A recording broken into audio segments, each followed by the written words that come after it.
آج ہم 11ویں کا لنگر تو کھا لیتے ہیں لیکن حضور غوث اعظم رضی اللہ تعالیٰ عنہ کی طرح سچ نہیں بولتے۔ ہر مہینے 11ویں منائیں گے لیکن حضور غوث اعظم کے کردار کو زندہ نہیں کریں گے۔ 11ویں پکانے سے زیادہ بہتر عمل یہ ہے کہ جس طرح ساری زندگی شیخ عبد القادر جیلانی نے سچائی کے ساتھ گزاری ہے، آپ 11ویں پکانے کے بغیر ساری زندگی سچائی کے ساتھ گزاریں، قیامت کے دن حضور غوث اعظم کے قدموں میں اللہ آپ کو اٹھائے گا۔ لیکن 11ویں کھاتے رہیں، 11ویں پکاتے بھی رہیں، کرامات بھی بیان کرتے رہیں، اور اپنے کردار میں حضور غوث اعظم کا کردار نہیں ہے، اپنی ذات میں سچائی نہیں ہے، بات بات پہ جھوٹ، ہر لمحے فراڈ، یہ کیسا حضور غوث اعظم کا مرید اور پیروکار ہے؟ آج کل مارکیٹوں میں، عدالتوں میں جھوٹے گواہ مل جاتے ہیں، پیسے دے کے آپ گواہ خرید لیں۔ ایک اسلامی ریاست ہو اور وہاں یہ دستور ہو کہ ہمیں گواہوں کی ضرورت ہے، پیسوں کے ساتھ گواہ ملتے ہوں، تو پھر کہاں سے آئے امانت داری، اور کہاں سے آئے گھر میں سکون، اور کہاں سے ریاست جنت کا منظر کیسے پیش کریں؟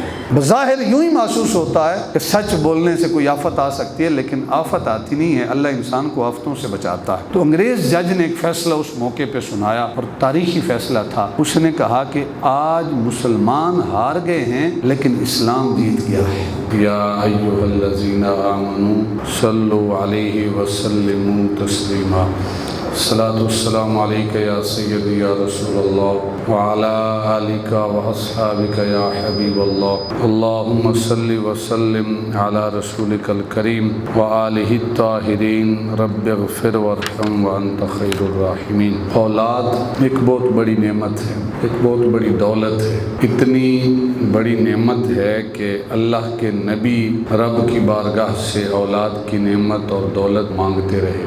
سیدنا ابراہیم خلیل اللہ رب کی بارگاہ میں عرض کرتے رہے کہ باری تعالیٰ مجھے نیک اور صالح بیٹا عطا فرما، ایسا بیٹا جو تیرا فرما بردار ہو۔ تو جہاں اولاد ایک بہت بڑی نعمت ہے تو وہیں اولاد کی تربیت وہ بھی ایک ضروری امر ہے۔ ایک تو یہ ہے کہ جسمانی حوالے سے ہم اولاد کی پرورش کرتے ہیں، ان کے کھانے کا، ان کے لباس کا اہتمام کرتے ہیں، یہ بھی ضروری ہے۔ اس کے ساتھ ساتھ اولاد کی جو تربیت ہے، روحانی تربیت، وہ بھی ضروری ہے۔ حضرت عمران علیہ السلام کی بیوی جب امید سے ہوتی ہے تو وہ دعا مانگتی ہے، رب انی نذرت لک ما فی بطنی محررا فتقبل منی، یعنی ابھی بچہ ماں کے پیٹ میں ہے، رحم میں ہے، ولادت بھی نہیں ہوئی، اور ماں کو اس وقت سے اپنے بیٹے کی تربیت کی فکر ہے۔ تو جہاں پرورش کی ضرورت ہے وہاں تربیت کی بھی اشد ضرورت ہے کہ ہم اپنی اولاد کی تربیت کریں۔ حضرت یعقوب علیہ السلام جب دنیا سے جا رہے ہیں، اپنے سارے بیٹوں کو اکٹھا کیا، پوتوں کو اکٹھا کیا، اور کیا عرض کرتے ہیں، اذ قال لبنیہ ما تعبدون من بعدی، میرے بیٹو میرے بعد کس کی عبادت کرو گے؟ یعنی رب کی عبادت نہ چھوڑ دینا۔ اتنی فکر ہے، خود تو جا رہے ہیں لیکن اپنی اولاد کو نصیحت کر کے جا رہے ہیں کہ بیٹا کبھی بھی خالق کائنات کے سوا کسی کو الہ نہ ماننا، کسی کی عبادت نہ کرنا۔ آج بچوں کی تربیت کے حوالے سے صرف 3 باتیں میں آپ احباب کے گوش گزار کرنے کی جسارت کروں گا۔ میں سمجھتا ہوں کہ یہ 3 باتیں ایسی ہیں کہ جو بچوں کی تربیت کے حوالے سے ایک نچوڑ ہیں۔ اگر ان 3 باتوں پہ عمل ہو جائے، یقیناً ہمارے جو بچے ہیں ان کی تربیت دوسرے بچوں سے الگ نظر آئے گی۔ وہ 3 باتیں کون کون سی ہیں؟ سب سے پہلی بات کہ اپنے جو بچے ہیں ان کو نماز کا پابند بنائیں، نماز کا عادی اپنے بچوں کو بنائیں، اور صرف اس حوالے سے نہیں کہ آپ کہیں کہ بچے آپ نے نماز پڑھنی ہے، بلکہ نماز میں بھی ان کا اہتمام کریں کہ وہ اہتمام کے ساتھ نماز پڑھتے ہیں، یعنی پہلے وضو کا طریقہ، استنجا کا طریقہ،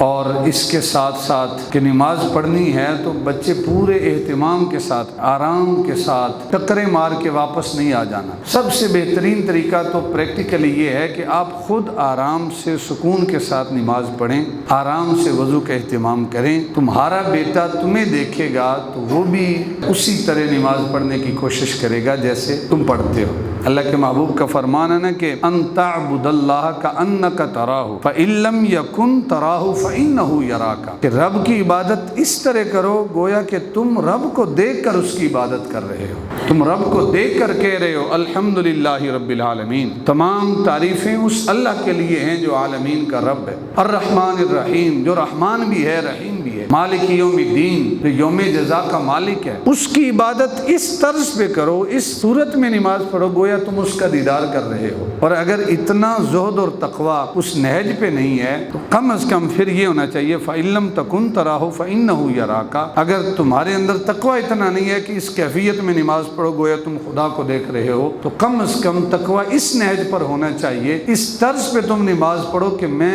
اللہ کے حضور کھڑا ہوں اور میرا خدا مجھے دیکھ رہا ہے۔ یہ نظریہ ہوگا کہ میرا خدا مجھے دیکھ رہا ہے تو پھر وسوسے اور دنیاوی معاملات نماز میں دخل اندازی نہیں کریں گے۔ اللہ کے محبوب کا فرمان ہے من تودع نحو وضوئی ھذا، جس طرح میں نے وضو کیا آرام سے اہتمام کے ساتھ، جس نے میرے وضو کی طرح وضو کیا، ثم صلی رکعتین، اور پھر اس نے 2 رکعتیں پڑھی، 2 رکعت نوافل اس نے ادا کیے، لا یحدث فیہما نفسہ، ایسی 2 رکعتیں اس نے پڑھی ہیں کہ ان 2 رکعتوں میں دنیا کے وسوسے اسے نہیں آئے، خشوع و خضوع کے ساتھ اس نے 2 رکعتیں پڑھی، رب کو حاضر ناظر جان کر اس نے 2 رکعتیں نوافل کی پڑھی، با وضو ہو کر، صحیح وضو کر کے۔ تو اللہ کے محبوب ارشاد فرماتے ہیں، یہ صحیح بخاری شریف کی یہ حدیث مبارکہ ہے، غفر لہ ما تقدم من ذنبہ، اللہ رب العزت اس کے پچھلے سارے گناہوں کو معاف کر دیتا ہے، صرف 2 رکعت نفل کے ذریعے۔ لیکن شرط کیا ہے کہ وہ 2 رکعت ایسے پڑھے جائیں کہ پورے اہتمام کے ساتھ پڑھے جائیں، وضو آہستہ آرام کے ساتھ کیا جائے اور رب کو یاد کرتے ہوئے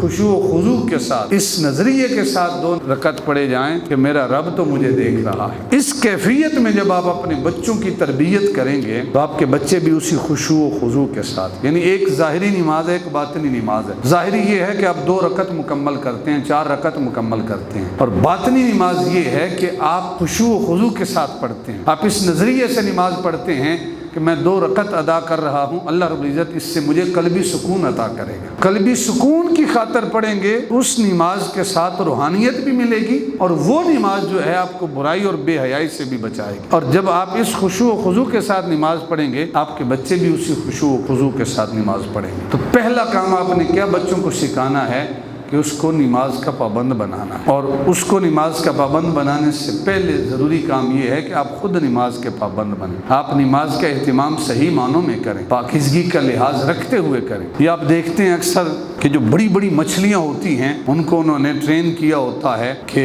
وہ بڑے اونچا اونچا جا کے چھلانگ لگاتی ہیں۔ وہ کیسے ان کو ٹرین کرتے ہیں؟ اس کا انداز یہ ہوتا ہے کہ پہلی مرتبہ جب وہ بڑی مچھلی چھلانگ لگاتی ہے نا تو وہ اس مچھلی کے منہ میں ایک چھوٹی مچھلی ڈال دیتے ہیں خوراک کے طور پہ، تو وہ خوش ہوتی ہے کہ مجھے خوراک ملی ہے، مجھے انعام ملا ہے، تو دوبارہ وہ پھر چھلانگ لگاتی ہے، وہ پھر اس کے منہ میں مچھلی ڈالتے ہیں، تیسری مرتبہ وہ پھر چھلانگ لگاتی ہے تو اس کے منہ میں پھر وہ چھوٹی مچھلی ڈال دیتے ہیں جو بڑی مچھلی کی خوراک ہوتی ہے۔ تو اس کی عادت بن جاتی ہے کہ جب بھی کوئی اسے اشارہ کرتا ہے تو وہ اسی طرز پہ بڑی بڑی لمبی لمبی پتہ نہیں کتنے کتنے فٹ چھلانگ لگاتی ہے۔ تو اشارہ یہ ہے کہ اگر آپ اپنے بچوں کو نماز کا پابند بنانا چاہتے ہیں، جب ایک مرتبہ وہ نماز پڑھے اس کو انعام سے نوازیں، اسے شاباش دیں کہ بیٹا آپ نے بڑا اچھا کام کیا۔ اس کام کے اوپر آپ نے پابندی اختیار کرنی ہے۔ گھر میں جائیں، آپ کی بیوی ہے وہ مصلی کے اوپر بیٹھی ہے، وہ نماز پڑھ رہی ہے، وہ صلاۃ التسبیح ادا کر رہی ہے، وہ بیٹھ کے قرآن کی تلاوت کر رہی ہے، تو اسے بھی کہیں کہ ماشاءاللہ مصلی پہ بڑی خوبصورت لگ رہی ہے، آپ نماز بڑی خشوع و خضوع سے پڑھتی ہیں، آپ قرآن کی تلاوت بڑے اچھے انداز میں اور باقاعدگی سے کرتی ہیں، اس کی آپ تعریف کریں گی تو وہ اس پر خوش ہوگی اور مزید اس کے ساتھ مداومت کے ساتھ اپنے اس عمل کو اختیار کرے گی۔ پہلا کام جو بچوں کو سکھانے والا ہے وہ یہ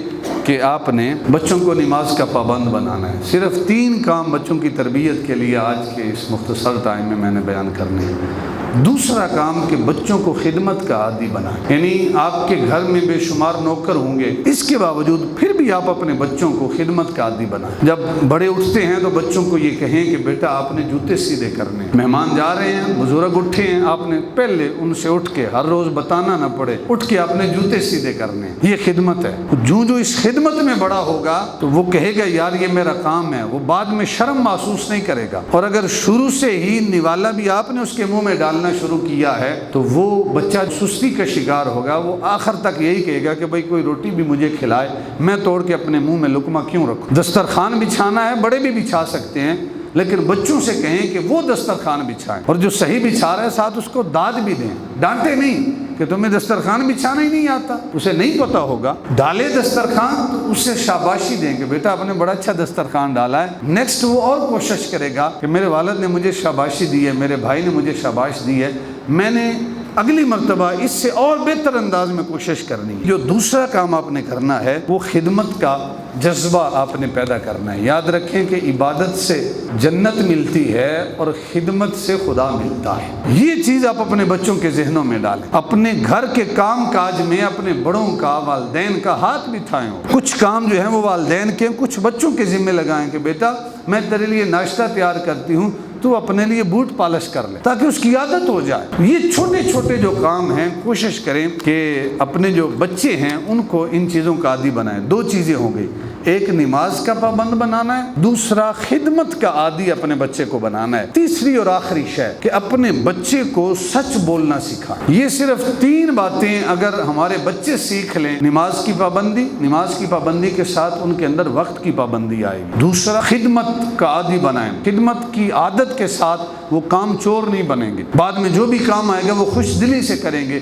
یار اس کام پر مجھے شاباشی ملی ہے، اس کام پر مجھے شاباشی ملی ہے۔ تیسرا کام کہ بچوں کو سچ بولنا سکھائیں۔ سچ بولنا تھوڑا مشکل ہے، یعنی بولنے میں تو آسان ہے کہ سچ بولنا سکھائیں، لیکن ہے مشکل اس لیے ہے کہ فون آتا ہے اور والد اپنے بیٹے کو دیتا ہے اور کہتا ہے کہ بیٹا اٹھائیں کال اور کہہ دیں کہ والد صاحب گھر میں نہیں ہیں۔ تو آپ نے اپنے عمل سے اپنے بچوں کو جھوٹ بولنا سکھایا ہے، حالانکہ آپ گھر پہ ہیں، آپ نے کہا کہ بھائی والد گھر پہ نہیں ہے، تو اس نے جب آپ سے جھوٹ سیکھا ہے تو وہ آگے بھی جھوٹ ہی بولے گا، سچ کیسے بولے گا؟ سچ جو ہے یہ از حد ضروری ہے۔ بچوں سے کہیں کہ بیٹا جو کچھ ہو جائے آپ نے سچ نہیں چھوڑنا، مار سے آپ کو بچا لیں گے، مار نہیں پڑے گی لیکن آپ نے سچ بولنا ہے، اگر سچ نہ بولا پھر مار پڑے گی۔ تو پھر اگر بچے نے کوئی غلطی کی بھی ہے تو وہ اس کا اقرار کرے گا کہ ہاں مجھ سے یہ غلطی سرزد ہوئی ہے، اس لیے کہ اسے یقین ہوگا کہ میں نے سچ بولنا ہے تب میں نے بچنا ہے۔ بہترین طریقہ یہ ہے کہ آپ خود سچ کی عادت ڈال لیں، آپ کا بیٹا، آپ کی اولاد آپ سے دیکھ کر وہ سچ کی تربیت حاصل کرے گا۔ ہمارے یہاں جھوٹ کی ایک ڈیفینیشن بہانہ بنا لیا گیا کہ وہ میں نے بہانہ کر دیا، یا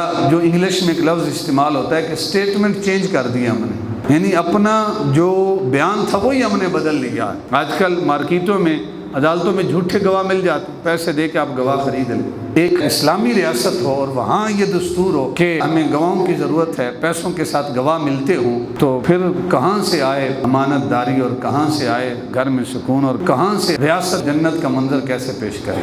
سیدنا عمر فاروق رضی اللہ تعالیٰ عنہ کے دور میں ایک عیسائی بادشاہ تھا اور اسلام دشمن بادشاہ تھا۔ وہ قیدی بن کے امیر المومنین سیدنا عمر فاروق رضی اللہ تعالیٰ عنہ کی بارگاہ میں پہنچا۔ مسلمانوں کو اس بادشاہ نے اتنی تکلیفیں دی تھیں کہ امیر المومنین نے فوراً حکم دیا جلاد کو اس کا سر قلم کر دو۔ جلاد اس کے سر پہ کھڑا ہے تو بادشاہ کہتا ہے کہ امیر المومنین، اے مسلمانوں کے امام، مسلمان اتنے سخت بھی نہیں ہوتے، تھوڑے رحم دل تو ہوتے ہیں، کم از کم مجھ سے آخری خواہش تو پوچھ لو کہ میری زندگی کی کوئی آخری خواہش بھی ہے یا نہیں ہے۔ تو امیر المومنین نے پوچھا اچھا بتاؤ تمہاری آخری خواہش کیا ہے؟ وہ بادشاہ کہتا ہے کہ میری آخری ایک ہی خواہش ہے۔ کہا وہ خواہش کیا ہے؟ کہا مجھے ایک پانی کا گلاس پلا دو، ایک گلاس پانی کا مجھے پلا دو، پیاس شدید لگی ہے۔ امیر المومنین نے فرمایا کہ اسے پانی پیش کیا جائے۔ جب اس بادشاہ نے وہ پانی کا گلاس اپنے ہاتھ میں پکڑا اور ہاتھ میں پکڑ کر پینے کی بجائے وہ بیٹھ گیا، تو سیدنا عمر فاروق فرماتے ہیں کہ بھئی تو نے پانی کا گلاس مانگا ہے، وہ تجھے دے دیا گیا ہے، اب پانی پیتا کیوں نہیں؟ کہا جلاد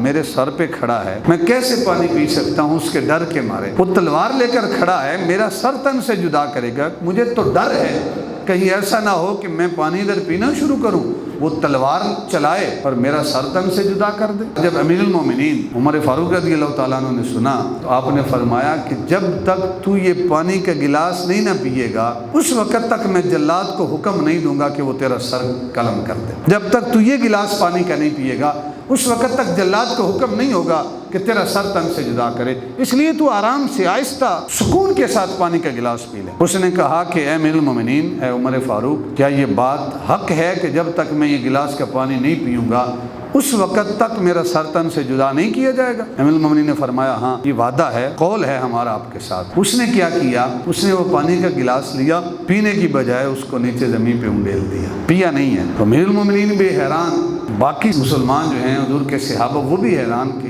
اس نے پہلے پانی کے گلاس مانگا، جب اسے دیا گیا اس نے کہا کہ بھئی جلاد میرا سر نہ قلم کر دے، پھر وہ بھی گارنٹی دی گئی جب تک پیے گا نہیں تیرا سر نہیں قلم کرے گا، اور اب اس نے وہ پانی نیچے زمین پہ گرا دیا، سمجھ نہیں آئی۔ تو بادشاہ کہتا ہے کہ امیر المومنین آپ نے میرے ساتھ وعدہ کیا ہے، آپ نے قول کیا ہے کہ جب تک یہ پانی کا گلاس میں پی نہیں لوں گا اس وقت تک آپ میرا سر تن سے جدا نہیں کریں گے، مجھے قتل نہیں کریں گے، لہذا یہ تو پانی جو ایک گلاس کا اسی پانی کے متعلق وعدہ تھا، اور اب وہ پانی چونکہ میں نے زمین پہ گرا دیا ہے لہذا اب نہ یہ پانی میں پی سکتا ہوں اور نہ آپ مجھے قتل کر سکتے ہیں، اس لیے آپ نے وعدہ کیا ہے، آپ نے وعدے کی پابندی کرنی ہے۔ تو امیر المومنین نے سنا تو حیران رہ گئے، سارے مسلمان حیران ہیں کہ بھئی اس نے کیسا کام کیا۔ امیر المومنین نے فرمایا ٹھیک ہے، ہم نے تیرے ساتھ وعدہ کیا تھا، قول کیا تھا، اب اس قول کو سچا بھی کریں گے، جھوٹ نہیں بولیں گے، اب ہم تیرا سر تن سے جدا نہیں کرتے۔ کہا پھر مجھے آپ نے رہائی میں بھی نہیں ڈالنا، مجھے آزاد بھی کرنا ہے۔ کہا جا، ہم نے تجھے آزاد بھی کر دیا ہے، جب تیری جان بخشی کر دی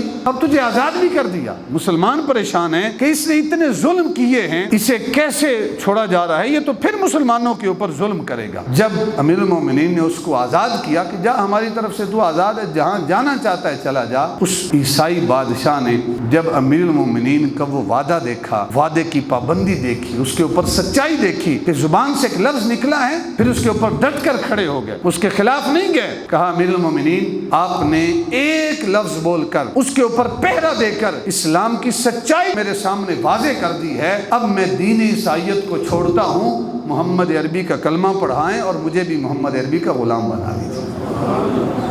تو جو مسلمان پریشان تھے کہ اس عیسائی بادشاہ کو چھوڑ رہے ہیں، یہ تو ظلم و ستم کرے گا، وہی جب کلمہ پڑھ کے دائرہ اسلام میں داخل ہوا تو سچائی کا جو اثر ہے وہ مسلمانوں کے اوپر پڑا۔ تو تیسرا کام آپ نے کیا کرنا ہے، اپنے بچوں کو سچ بولنا سکھانا ہے، اور سچ وہ کب بولیں گے جب آپ خود سچ بولیں گے۔ اگر آپ خود سچ نہیں بولیں گے تو آپ کے بچے کبھی سچ نہیں بولیں گے۔ ہم حضور غوث اعظم رضی اللہ تعالیٰ عنہ کا ذکر خیر کرتے ہیں، آپ کی 11ویاں مناتے ہیں، 11ویاں پکا کے لنگر بھی کھاتے ہیں، لیکن حضور غوث اعظم رضی اللہ تعالیٰ عنہ کا جو کردار ہے اس کردار کی جھلک ہمارے کردار میں نظر نہیں آتی۔ جب آپ نکل رہے تھے نا تعلیم کے لیے، ماں نے کچھ پیسے دیے، قمیض کے اندر سلائی کر کے دے دیے، تو ساتھ ماں نے ایک جملہ کہا کہ بیٹا سچ بولنا، کبھی جھوٹ نہ بولنا۔ راستے میں ڈاکو آئے، انہوں نے کہا بیٹا تیرے پاس کیا ہے؟ کہا میرے پاس اتنی رقم مقدار درہم کی ہے۔ اس نے کہا چھوٹا بچہ ہے جھوٹ بول رہا ہے۔ دوسرا آیا، بیٹا تیرے پاس کیا ہے؟ کہا میرے پاس اتنی مقدار میں پیسے ہیں۔ کہا بچہ ہے جھوٹ بول رہا ہے۔ تیسرا آیا، تیرے پاس بیٹا کیا ہے؟ کہا میرے پاس اتنے درہم ہے۔ کہا کدھر ہے؟